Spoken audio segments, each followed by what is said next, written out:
bien beau Elise, maintenant je vais t'expliquer un petit peu à quoi ça sert et quels sont les différents domaines d'application de l'imprimante 3D. Donc, l'imprimante 3D s'applique au domaine de l'archéologie. Pendant les fouilles archéologiques, les responsables des opérations doivent tirer des informations par rapport aux fouilles du terrain. L'obtention d'informations se fait donc en deux temps. Elle consiste à relever des informations basées sur des relevés méthodiques et précis. Ce sont donc des observations objectives qui permettent de relever les dates, les fissures, les matières, des résidus ou des traces. Dans un second temps, les archéologues doivent procéder à des interprétations. Ces interprétations sont davantage fondées sur des hypothèses en s'appuyant sur une base historique, tels que les événements qui se seraient produits lors de la même période que les vestiges. Ces réflexions doivent rester crédibles et en rapport avec les relevés méthodiques. Il doit y avoir une cohérence entre la phase 1, description, et la phase 2, interprétation.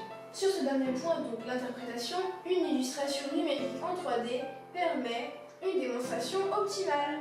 Ces illustrations 3D permettent des simulations, des comparaisons et des superpositions plus faciles à effectuer. La 3D numérique est un nouveau moyen d'étude et d'argumentation, ainsi qu'un nouvel outil de réflexion. L'apparition des scanners 3D a permis de révolutionner la numérisation 3D dans le domaine de l'archéologie. En effet, lors de grands travaux, des fouilles archéologiques s'imposent. Le scanner 3D permet de modéliser les lieux des fouilles archéologiques, permettant donc de visualiser les vestiges ou les ossements lors de la conduite des fouilles et d'éviter de les endommager lors des travaux, et d'optimiser donc la conduite des fouilles. Il existe également les explorations visuelles qui permettent d'observer l'intérieur d'un objet sans avoir à le détériorer, comme le musée du Quai Branly qui propose l'observation de l'intérieur des cercueils ancestraux qui sont remplis d'objets ayant appartenu aux défunts et nous pouvons être ouverts sans perturber leur disposition. L'imprimante 3D dans l'archéologie a également fait sa part de révolution.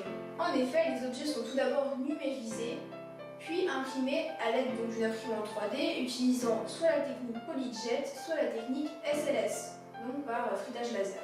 Je vais donc présenter tous les avantages et les progrès qu'ont permis cette technique. D'abord, c'est une technique qui est très rapide et donc qui permet dans un laps de temps très court de reproduire des pièces ou des vestiges du musée, sans les endommager puisqu'il n'y a plus besoin de faire un moule de l'objet pour obtenir une réplication. Les pièces obtenues sont donc plus manipulables et on peut donc agrandir leur taille ou rétrécir. Et ce qui permet aux chercheurs de pouvoir manipuler l'objet sans avoir recours à l'original. Dans les musées, ça permet donc de rendre également l'expérience plus ludique et plus interactive, notamment pour les personnes qui sont malvoyantes, qui peuvent donc toucher les différentes structures. Le projet international de numérisation permettrait une plus grande accessibilité au patrimoine et de partager les réplications des différentes pièces à travers différents musées. Les imprimantes 3D permettent également de réparer des pièces qui ont été endommagées. Les techniques d'impression utilisées permettent une reproduction de très haute qualité et de haute précision très identique à l'original. Les imprimantes 3D ne s'appliquent pas qu'au domaine du design, elles sont également utilisées dans le domaine de l'architecture. Et oui, pour la construction de maisons par exemple. Enfin, plus précisément la construction des fondations, du toit et des murs. C'est la compagnie Contour Crafting qui a mis au point ce nouvel usage de l'impression 3D.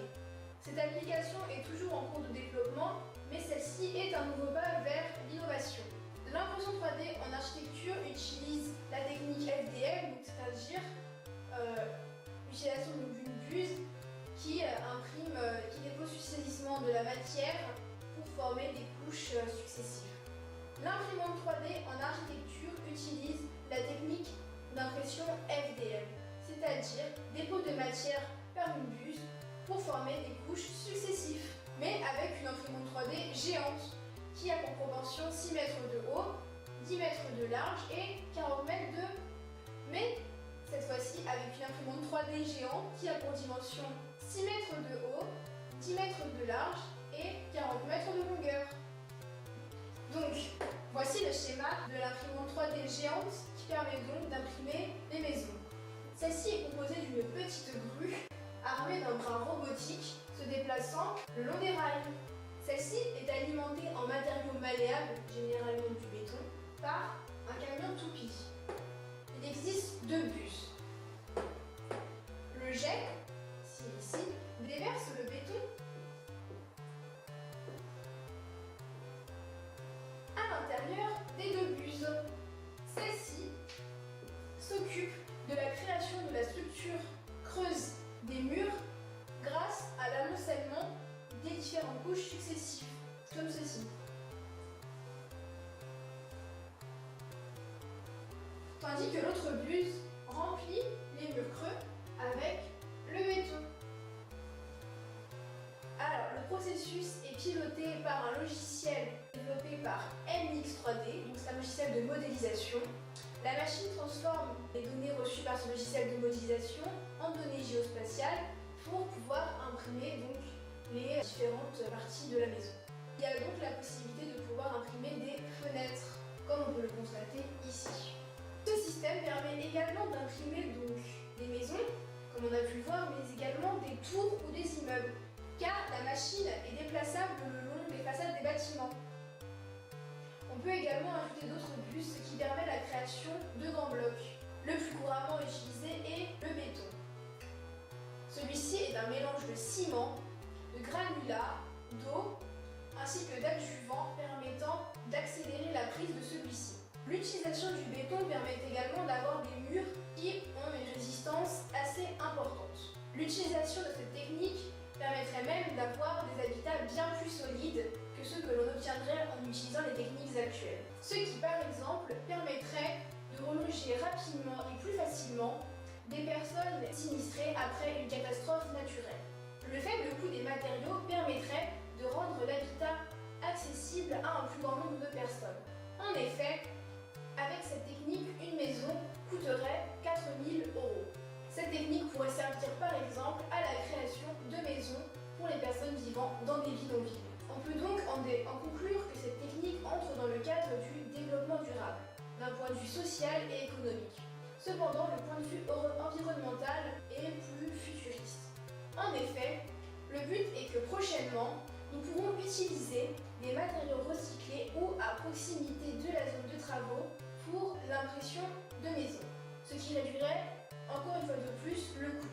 Néanmoins, cette technique représente quelques inconvénients, comme par exemple le licenciement de millions de gens, ainsi que le fait que le béton utilisé actuellement soit polluant pour l'environnement.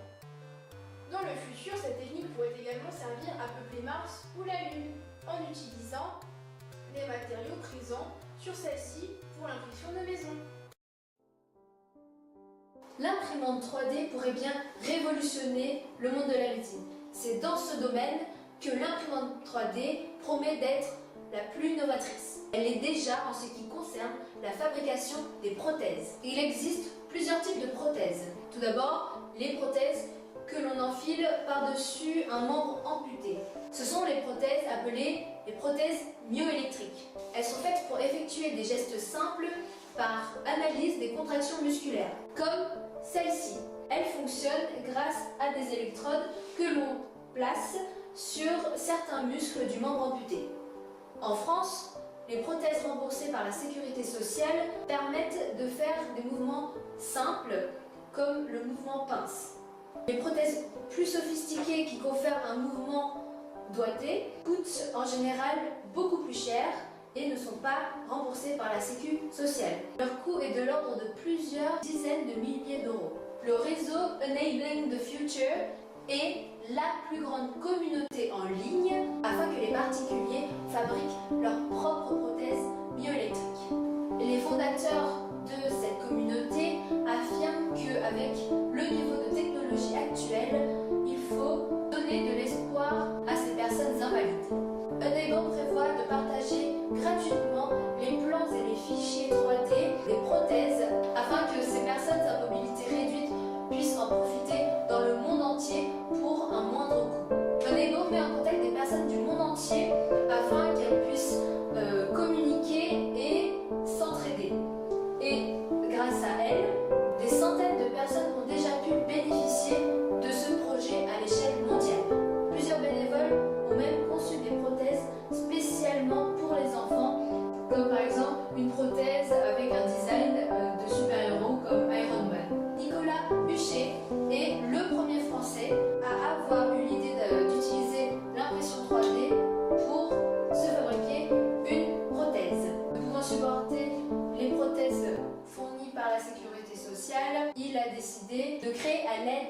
du Fab Lab de Rennes une prothèse grâce à la technique de l'imprimante FDM.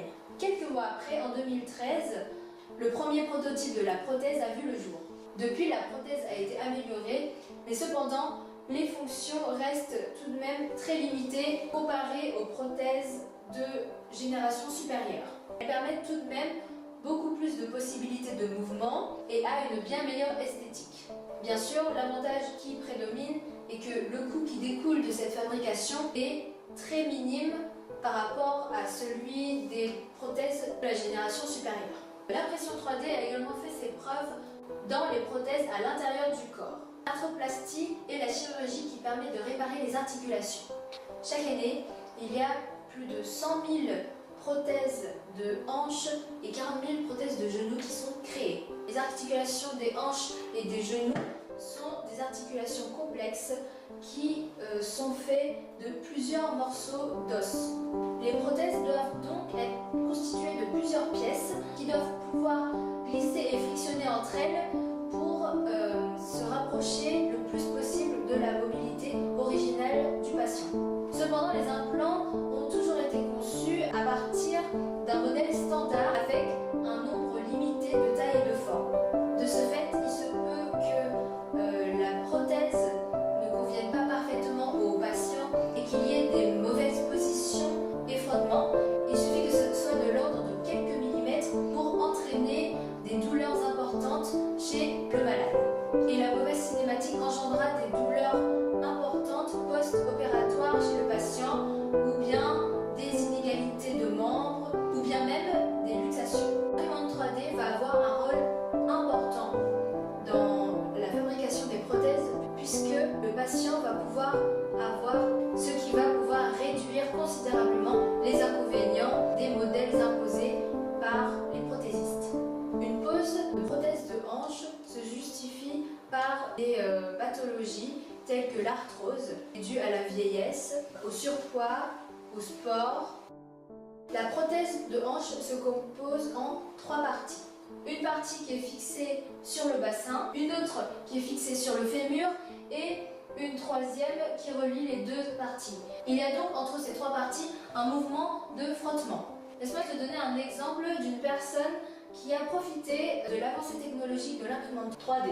Brooke Hayes fut la première personne à avoir bénéficié de cette avancée technologique. C'est une petite personne d'environ 30 kg et qui souffre d'une sévère arthrite à cause d'une forme de nénisme. Elle ne pouvait pas bénéficier d'une prothèse normale à cause de sa malformation qui aurait demandé une opération trop complexe et plusieurs interventions. Les chercheurs de la Mayo Clinic, qui est une entreprise de recherche, ont donc décidé de lui créer une prothèse sur mesure. Et ça a marché. En 2012, l'impression 3D a également permis aux médecins de soigner une maladie pourtant mortelle, la trachéobronchomalacie, qui se traduit par une faiblesse des parois de la trachée et des bronches qui s'affaissent lors de l'expiration du malade. Ces symptômes apparaissent dès la naissance. Donc pour la première fois sur un enfant de 3 mois, en 2012, les médecins ont imprimé une attelle grâce à une imprimante 3D qui épouse la forme de la bronche afin de soutenir celle-ci. Le matériau utilisé était le polycaprolactone, qui est un matériau souple, donc qui peut suivre la croissance des bronches et qui est aussi biodégradable. La telle est ainsi résorbée au bout de 3 ans, le temps que les symptômes disparaissent. Auparavant, l'implant était fait à partir de plâtre chirurgical et était modelé pendant l'opération même. Récemment, des sternums en titane imprimés grâce à l'imprimante e-beam ont été implantés sur des patients atteints d'un cancer du sternum ou bien ayant subi un accident qui a endommagé cette zone. Ce nouveau moyen d'implantation a conféré de nombreux avantages. L'opération durait moins longtemps car la prothèse était déjà formée et adaptée à la morphologie du patient. En 2014 aux Pays-Bas, la craniosténose a pu être soignée pour la première fois grâce à l'impression 3D. Il s'agit d'une maladie qui touche les enfants et qui entraîne une fermeture prématurée des sutures du crâne. ce qui entraîne une réduction du volume de la boîte crânienne.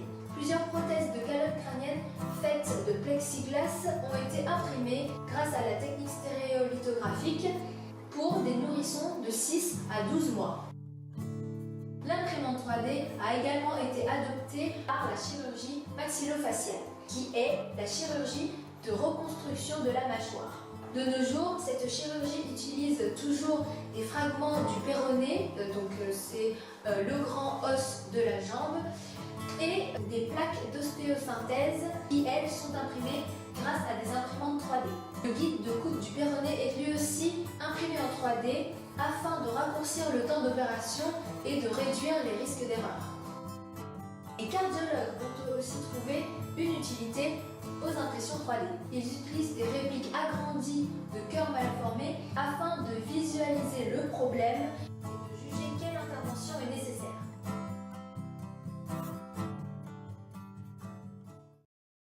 Maintenant, Constance, je vais te parler d'une toute autre application qu'à l'impression 3D dans la médecine. Il s'agit de l'impression de tissu vivant.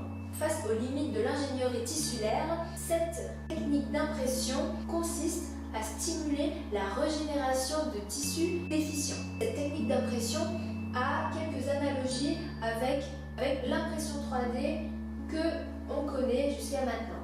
Il s'agit de programmer par ordinateur la structure du tissu. L'imprimante va également imprimer ce tissu couche par couche en déposant des micro-gouttelettes telles que l'imprimante PolyJet. Les chercheurs ont également réussi à imprimer des veines et des capillaires humains. Bien sûr, ceux-ci sont imparfaits et ce fut une grande avancée dans l'impression biologique. Ces vaisseaux sanguins et ces capillaires ont été imprimés à partir de cellules vivantes et de matériaux. Ce matériel biologique a permis aux cellules des vaisseaux sanguins de se développer, car ce matériau biologique contient tous les nutriments nécessaires à cela. Alors pourquoi ils ont cherché à imprimer des vaisseaux et des capillaires sanguins? Tout simplement car on voit plus loin dans le futur. C'est-à-dire que plus tard, on souhaiterait imprimer des organes entiers. Ou bien même actuellement, où l'on peut déjà imprimer des tissus vivants. Et pour reproduire une physiologie identique à celle du corps humain, il faut que ces organes ou tissus soient alimentés en nutriments par des vaisseaux. Ces vaisseaux sanguins servent donc de support à ces tissus qui ont besoin de se développer, comme dans un corps humain. Même si la perspective d'imprimer des organes entiers complexes tels que le foie, les reins ou le cœur soit impossible, l'impression biologique a cependant déjà son utilité dans l'étude des réactions chimiques du corps face à certaines solutions. En France, c'est l'impression biologique par laser qui est utilisée. Cette technique diffère de l'impression biologique initiale par le fait qu'elle permet d'imprimer des cellules beaucoup plus concentrées, car si celles-ci sont trop diluées, les cellules imprimées auront du mal à communiquer entre elles. Or, pour qu'un tissu fonctionne de manière optimale, il faut qu'il y ait une communication possible entre les cellules de ce tissu. Je sais ce que tu vas me demander. Comment imprimer des cellules? Alors, le concept est plutôt simple, mais très bien pensé. L'imprimante biologique utilise deux matériaux principaux. Donc, des encres biologiques contenant des cellules et un autre matériau qui servira de matériau support, exactement comme dans l'imprimante FDM. Donc, ce matériau support est constitué d'hydrogène. Les hydrogènes, qu'est-ce que c'est? Les hydrogènes, ce sont des polymères insolubles dans l'eau. Cependant, ils ont un pouvoir absorbant très élevé et peuvent contenir jusqu'à 99% d'eau, ce qui confère aux produits obtenus un très haut degré de flexibilité comparable à de véritables tissus vivants. De plus, le fait qu'ils sont constitués d'une grande partie d'eau fait qu'ils sont compatibles avec ces tissus.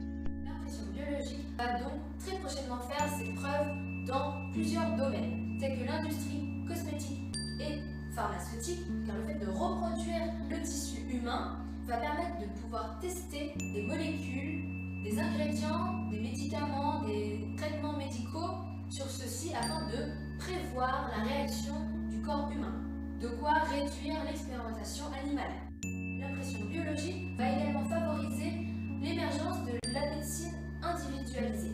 Effectivement, on pourra adapter les solutions thérapeutiques à l'individu et ainsi éviter tout problème de rejet. En matière de médecine régénératrice, l'imprimante biologique se révélerait être très novatrice. On pourrait combler le manque de greffons naturels en mettant au point des greffons artificiels. En revanche, il est encore très difficile de savoir si un jour nous pourrions imprimer un organe entier complexe tel que le foie, le rein ou le cœur. Mais il est raisonnable d'envisager l'impression de petites structures que l'on pourrait intégrer à l'organe pour remplir des fonctions particulières telles qu'un morceau d'artère, de cartilage ou d'os.